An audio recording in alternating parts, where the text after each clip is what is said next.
Hey there, welcome back. We are still in Module 1 where I'm giving you an overview or an intro to Excel. I want to go ahead in Section 2 here and just talk real quick about what's new in Excel 2019.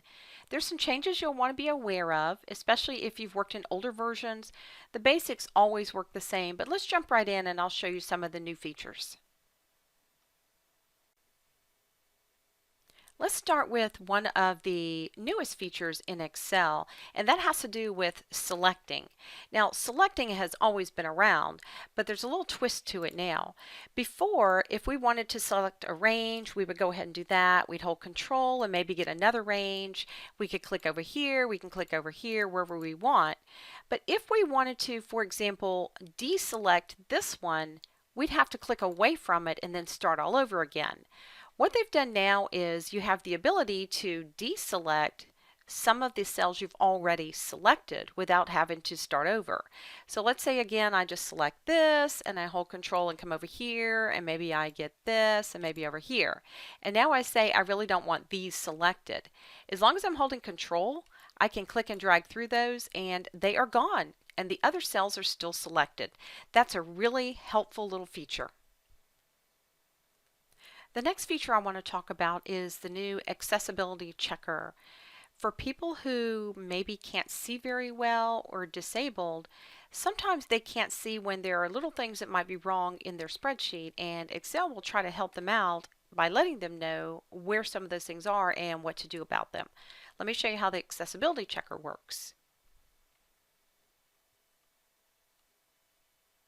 For those people that are disabled or possibly visually impaired, sometimes if there are weird things going on your screen, you may not be able to see it very well.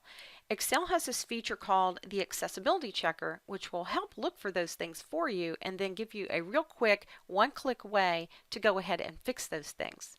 One of the things that you'll see in a moment is if you look at this word months, this is actually in a combination of cells A and B. They've merged them together. And someone that's visually impaired may not notice that right away.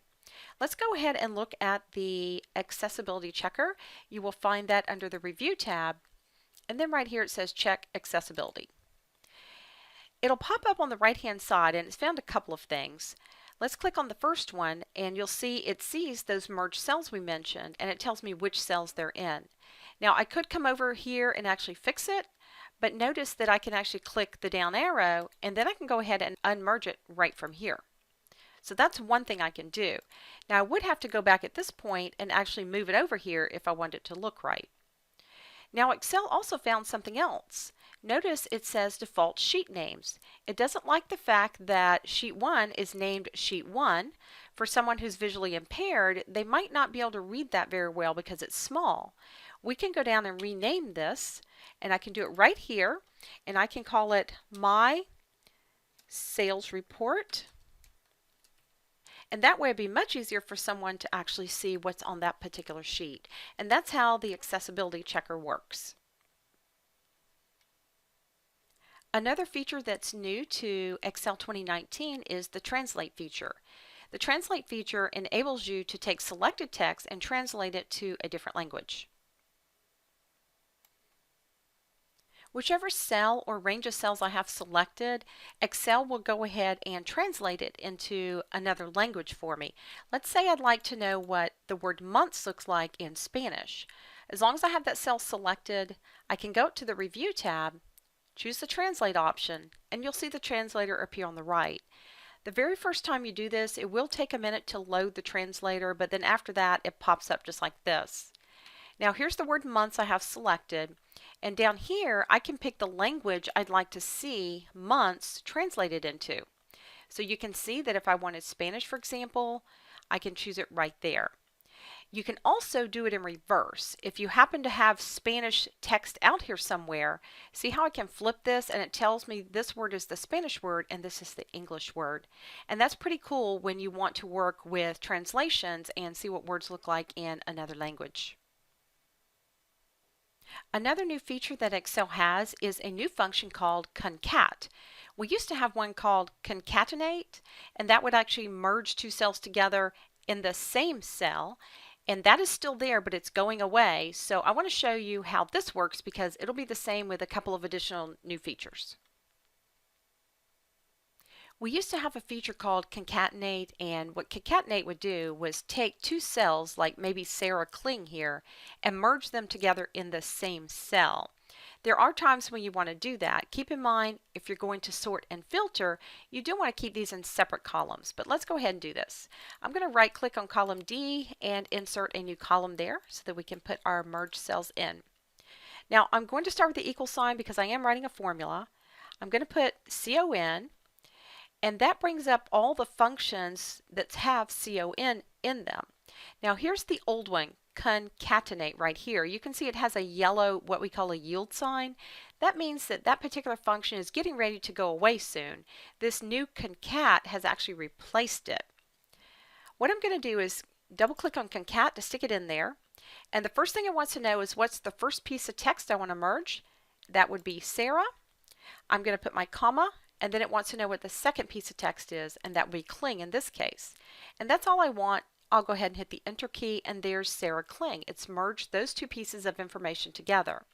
Now you'll notice there's no space in there. In order to get the space, I just double clicked so that we can edit our formula.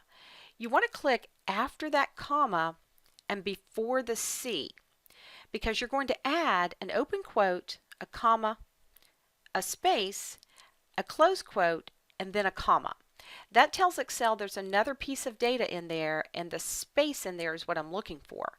I'll go ahead and hit the enter key, and now you can see it's got the space. I can copy this down and have all of these. Now let me go ahead and delete this. The concat function also has an additional thing that it will do. Let's say that you want to take all of these, for example, and merge those into one cell. All we'd have to do is come over here and start with our equal sign. We'll put our concat in again. And now what we'll do is select all of these and hit the enter key, and now you'll see that it's actually put those all in one cell. Now there's no way you can go back and put the spaces in unless you manually do it, but you'll see this goes on and on and on forever, especially if you had a long list like this.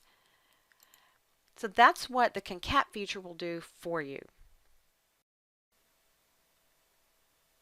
Those are just a few of the new features that are in Excel 2019.